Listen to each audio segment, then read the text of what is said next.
میرے ایک دوست ہیں اور میرے ساتھی ہوتے ہیں، میری دوست بھی ہے منت عدنان.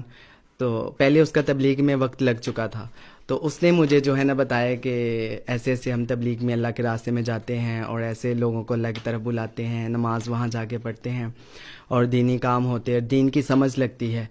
تو میں نے کہا اس نے مجھے کہا کہ آپ نے میرے ساتھ جانا ہے. میں نے کہا چلیں انشاءاللہ. پھر ایک دفعہ میرا عدنان کے پاس آنا ہوا، تو اس نے مجھے نہیں بتایا، انہوں نے مولانا خرم کو بلا لیا.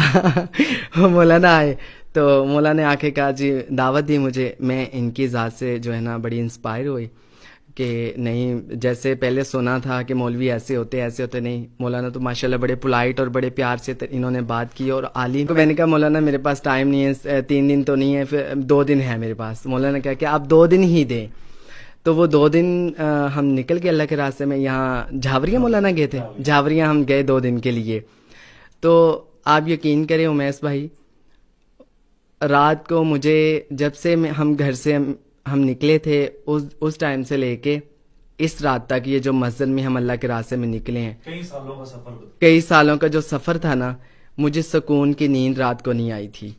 اور اس رات مسجد میں مجھے اتنی سکون کی نیند آئی کہ جو بیڈوں پہ نرم نرم بستروں پہ بھی نہیں آتی تھی، اے سی میں بھی نہیں آتی تھی. اس دن مسجد کی صفوں میں ہمیں جو ہے نا اتنی سکون کی نیند آئی. صبح میں نے امی کو جب فون کیا نا تو میں نے کہا امی کیا حال ہے؟ امی کہہ رہی ہاں ٹھیک ہوں یہ وہ.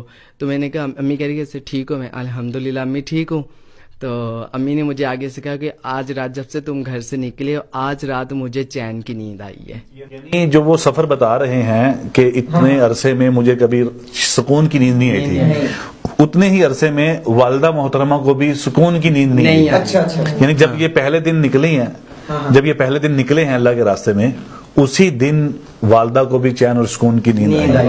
وہ یہ بتانا چاہ رہے ہیں.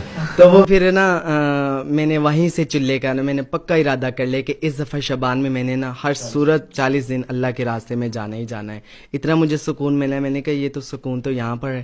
اچھا، بے بنیاد بے مقصد ایک زندگی گزر رہی تھی، وہاں پر پتہ چلا ان 2 دنوں میں کہ نئی زندگی کا ایک دنیا میں آنے کا مقصد ہے ہمارا. یہ بے بنیاد یہ اللہ نے ایسے ہی کسی کو نہیں پیدا کیا، ایسے دنیا میں نہیں بھیجا.